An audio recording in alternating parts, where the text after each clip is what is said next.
On August 15, 1989, a family of 3 was driving along Interstate 205 near Stockton, California when their car began to overheat. Forced to pull over, the father popped the hood to check the damage. It didn't take long to realize they needed professional help. Leaving the mother behind to stay with the car, the father and his young son set out on foot to find a payphone. As they walked, the boy noticed something unusual, a camouflage jacket discarded by the side of the road. This piqued his curiosity and he went over to take a closer look, only to find an unmarked VHS tape sticking out from one of its pockets. The boy picked up the tape and later brought it back to his home. By this point, his parents were also curious about what they'd find on this seemingly abandoned tape. So they inserted it in their home VHS player and pressed play. However, the contents of the tape were far darker than what they could have imagined. Now, the original unedited video has never been made available online, but there are different pieces from various sources that I've done my best to put together. It opened with the camera pointed at a massive fire at night, with what I can only assume is the cameraman saying some ominous stuff. Look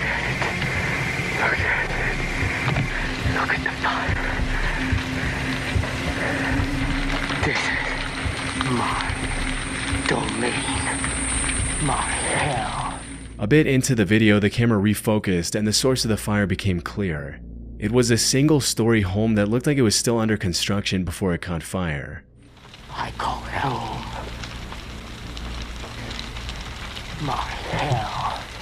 The whole sky's black with smoke.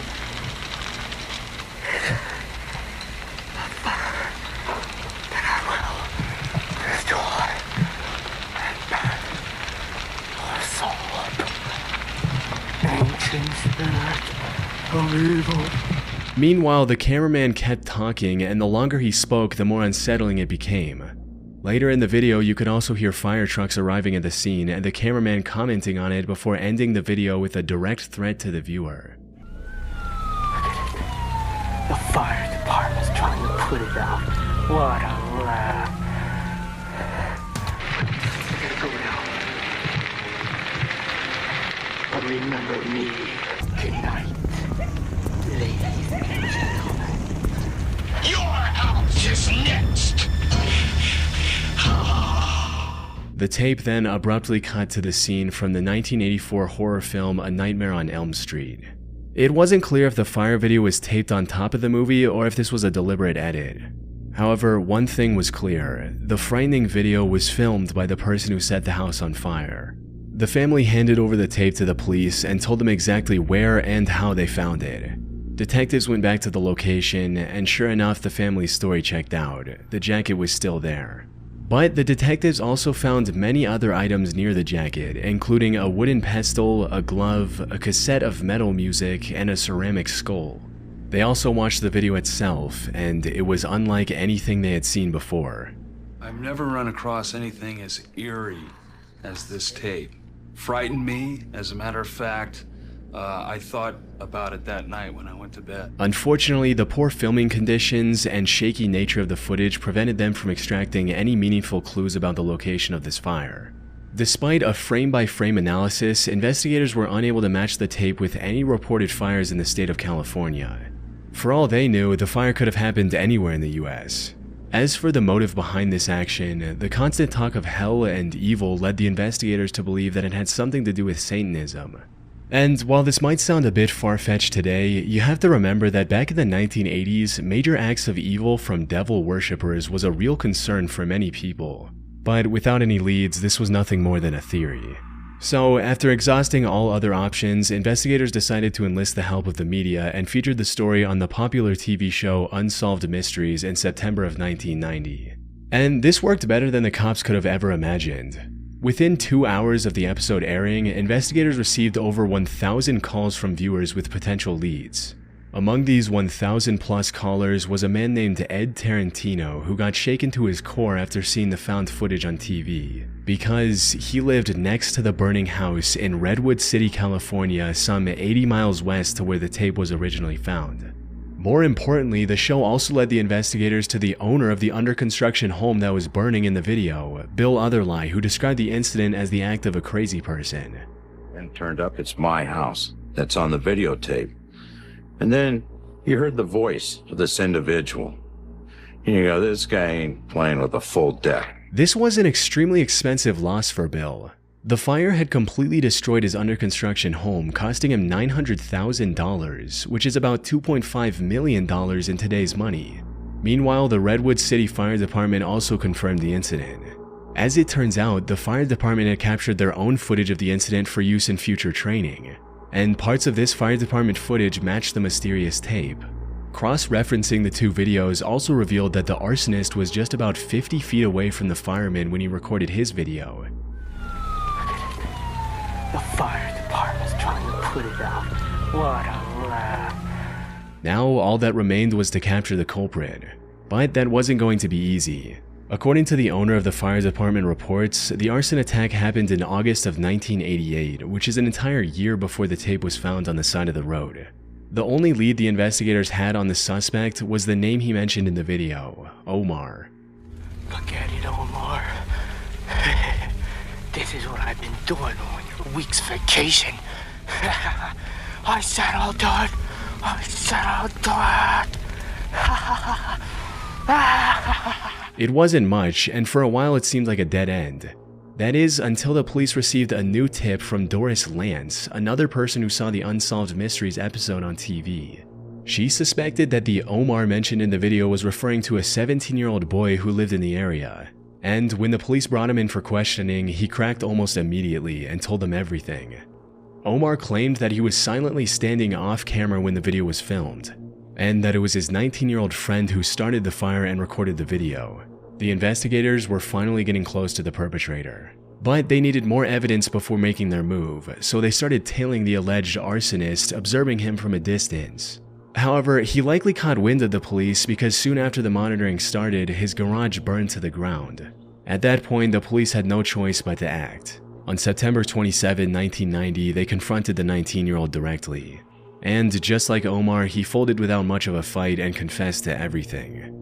One thing I should point out is that the authorities never publicly revealed the identities of the two boys, so I'll call the arsonist John for the sake of convenience. After going through John's home, investigators also found tons of incriminating evidence that linked them to not only the Redwood City fire, but similar arson attacks on 11 other structures and 15 grass fires. This evidence included things like a picture of graffiti on a wall stating, "Please no more houses," and a news clipping pinned to the wall about recent arsons which the two boys likely caused. But that wasn't all. In the burned down garage, they discovered bloodied knives and mutilated animal parts. They also found tapes containing disturbing footage of John dressing up as a satanic vampire and threatening a humanoid sculpture with a knife. How you doing, Father? I hope you're doing real good. But not all of the footage was so theatrical. One of the most notable clips showed the two boys goofing around in an open field. And now, to finish the job. That field, as it turned out, was being transformed into a housing development. It's likely the boys were furious about the changes and decided to take matters into their own hands by torching under-construction homes to stop the developments. This would also explain the eerie graffiti I mentioned earlier. However, since both of them were minors when they started those fires, they were tried as juveniles despite the severity of their crimes. Omar was sent to juvenile detention, while John was deemed mentally unwell and was admitted to a mental institute. What happened to the two after that, we don't know. I've seen some claims that John was released from the mental institute and died in a car accident in 2017. And while there's no direct evidence to back this claim, I did find a news report of a hit and run in Redwood City from January of 2017. The victim of this incident was 45 years old, which aligns perfectly with the age John would have been in 2017.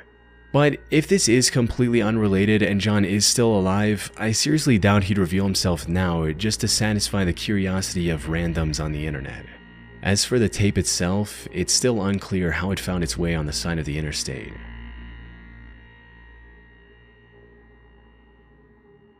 On August 23, 1987, a pair of backpackers were hiking south of the Junco Lake trailhead in the mountains near the tiny town of Tabernash, Colorado. However, what might have seemed like an ordinary hike quickly turned into an unforgettable experience that would stay with them for the rest of their lives. The two came across the wreckage of a crashed plane with parts scattered everywhere.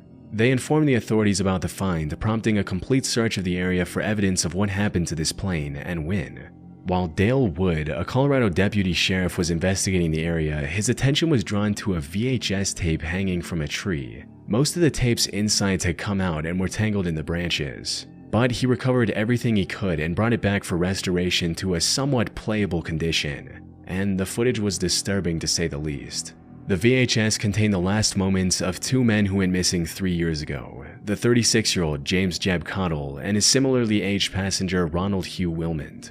On August 10, 1984, the two flew from the Granby Airport with the Jeffco Airport as their destination on a small Cessna L-19E Bird Dog airplane. However, they never arrived at this destination. Multiple search parties were deployed to their approximate route, but none were able to find any evidence of what happened to James and Ronald. What made their disappearance even more mysterious was the fact that the plane had an emergency locator transmitter, a device that would have broadcast its location in the case of a crash. However, the authorities never received the signal from this device, and their case remained cold for almost 3 years. That is until the pair of backpackers found the wreckage, which in turn led to the discovery of the VHS tape. The footage starts off quite normal, with the pilot commenting on things he sees from the cockpit. Oh, look at that down there, Ronnie, on the left. Nice little lake and a cabin.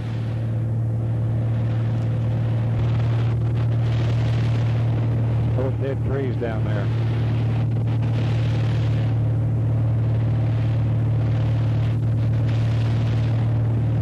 There are a whole bunch of them back up in here, little beetles. Very pretty little lake. However, around 5 minutes into the footage, things start to go wrong as the ground starts coming closer and closer.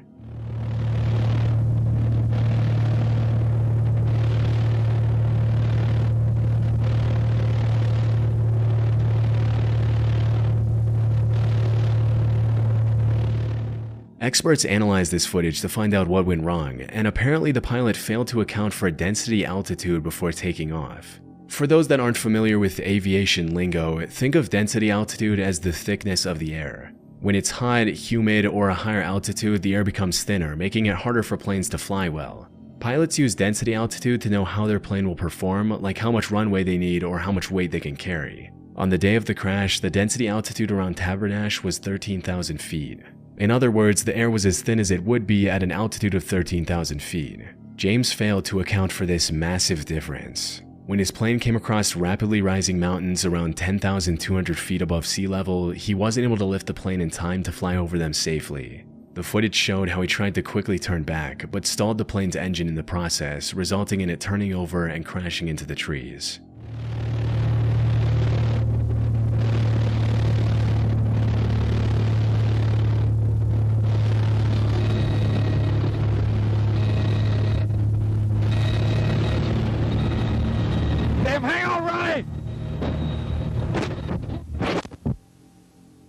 The footage also explained why the emergency locator transmitter didn't work. The plane flipped upside down just before the crash, which damaged the transmitter, preventing it from signaling for help. It was an unfortunate incident all around. The only potentially good thing that came out of this is that James Cottle's family authorized this found footage to be used in flight instructor training. So maybe somebody's life was spared because they saw this footage and remembered to adjust for density altitude before taking off.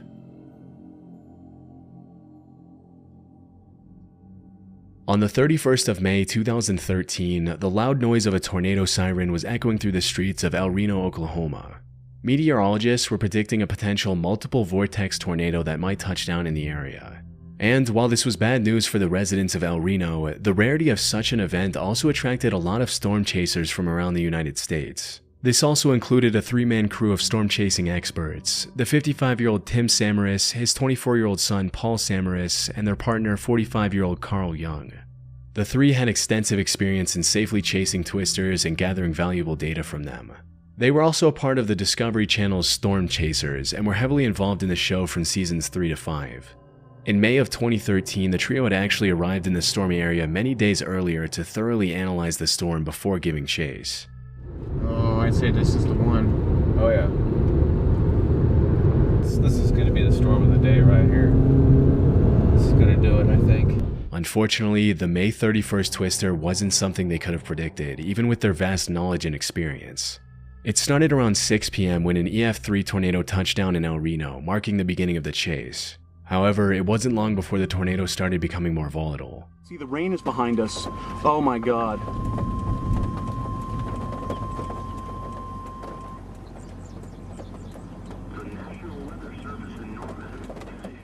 What was supposed to be a category EF3 quickly turned into an EF5, which is the most intense a tornado can get. But even the title of EF5 cannot fully demonstrate the terrifying scale of this particular twister. By the time it stopped growing, the El Reno tornado had a radius of 2.6 miles, the largest in recorded history. It also had a wind speed of 313 miles per hour, or over 500 kilometers per hour. Carl and the Samaras brothers were attempting to ride parallel to the tornado to observe from a safe distance. Unfortunately, the twister made an unexpected turn and started coming towards their car. They tried everything in their power to escape safely, but sadly, it was too late. The tornado flung the car into the air, sending it barreling across the El Reno region. After the storm had passed, search parties found their car, which was reduced to 60% of its original size.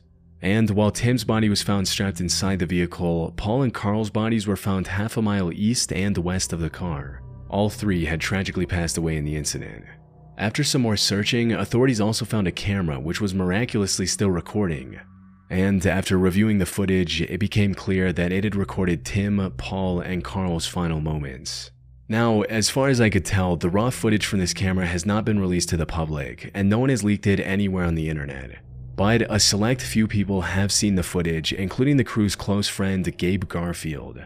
According to him, he could hear Carl talking about how eerily calm the air around them had become in the moments before their end.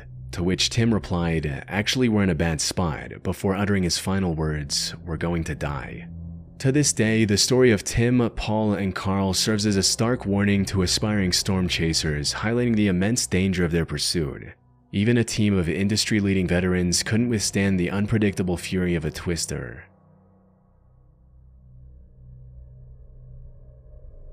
On the 1st of June 2024, a YouTube channel by the name of Found Memories uploaded a video titled Tape 92 Found Footage, Jason Sleeping. The video is timestamped for 9:27 p.m. on April 22, 2007, and opens with the cameraman placing the camera in a way that faces a sleeping child.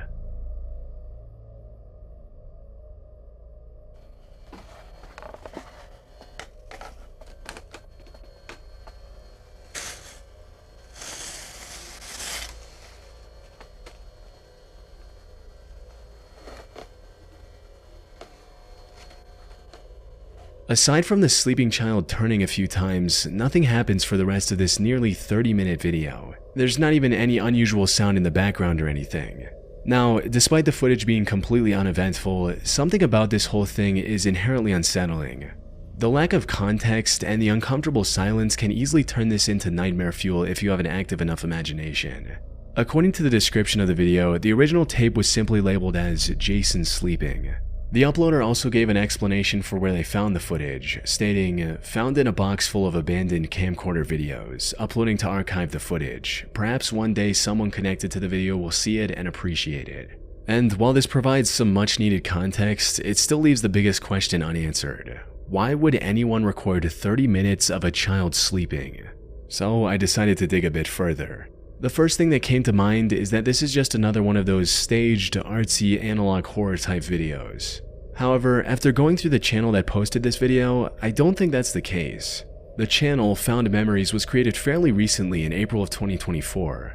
The About section of the channel reads, "Uploading media I've found to archive, and maybe one day the original owners will find it and appreciate it.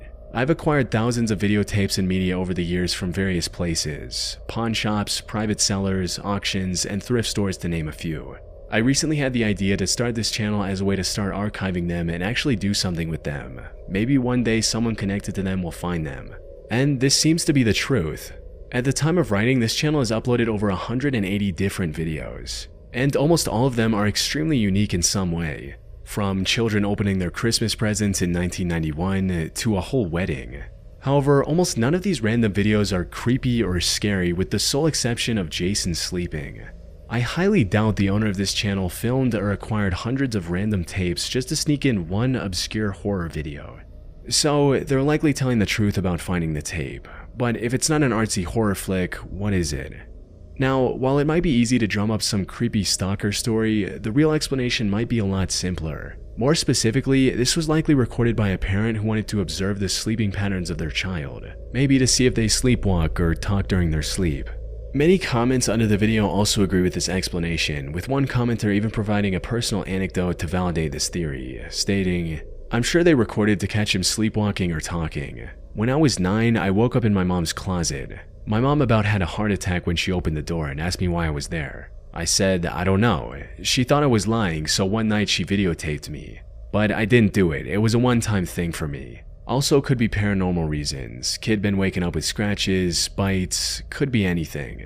9 times out of 10, there's really no creepy reason parents record kids. Not saying it doesn't happen now, but just way less likely. But at the end of the day, we really don't know and can't know the motives of this unnerving found footage. Maybe the channel owner's wish will come true one day and Jason, or the person who recorded this footage, will find this video and reveal the truth in the comments.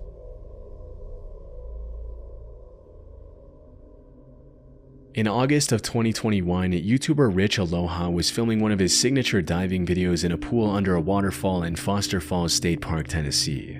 He was excited to jump in the water in hopes of finding some treasure like a drone or an iPhone. But what he uncovered instead was a lot more disturbing. After looking around on the lake floor for some time, he saw something unusual sticking out of the ground, which turned out to be a GoPro camera. The GoPro had clearly been in there for a while, plus the outer shell had massive cracks, which allowed water to get in and fry every electronic component.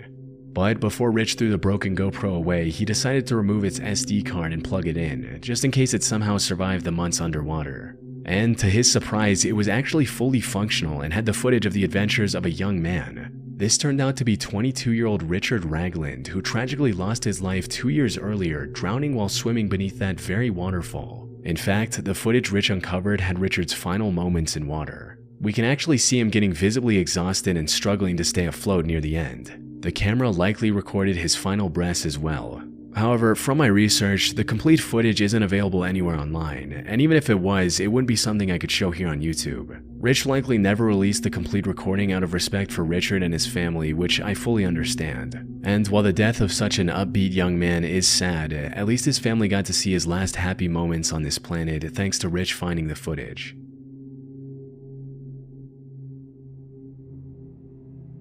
On the 30th of September 2019 at 4:06 p.m., the police in Anchorage, Alaska received a call from a woman claiming to have found evidence of a horrific crime. The woman who called the police was 47-year-old Valerie Kassler. She claimed that she was walking around Fairbanks Street when she found an SD card lying on the ground. She picked it up and saw the words "Homicide at Midtown Marriott" written on it and thought that it might be the title of some obscure horror movie. However, nothing could have prepared her for the horrifying content that came up when she plugged in the card to view its contents.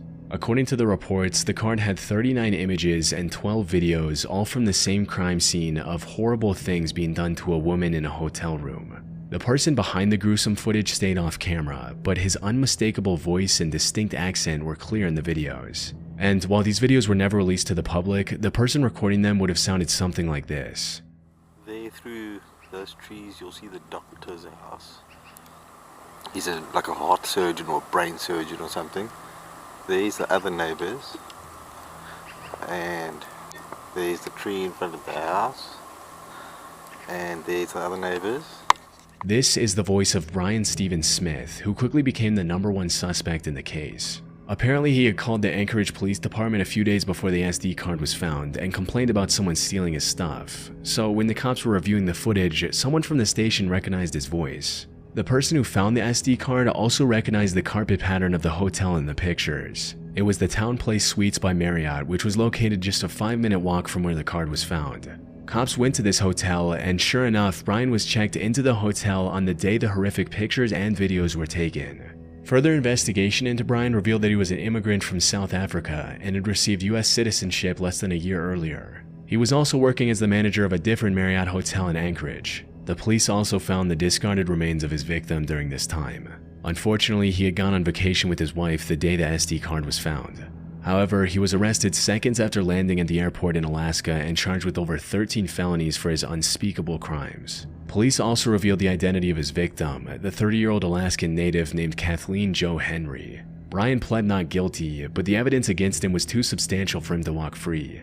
However, just as he was about to face justice, Valerie Kastler gave a testimony that could have complicated this case even further. If you remember, she originally claimed to have found the SD card lying on the road. In reality, she was hired by Brian as an escort. On her way out, she stole his phone. When she went through his phone, likely to clear it, she came across evidence of his monstrous deeds. But she did not want to get involved in such a massive case, so she copied the files to an SD card and came up with the entire found footage storyline. Fortunately, the case against Brian was already strong enough to withstand this revelation, and he was finally sentenced to 226 years in prison in July of this year. And while this would not undo the pain and suffering Kathleen went through, at least now her family can rest easy knowing that the monster who did this to her is rotting in prison.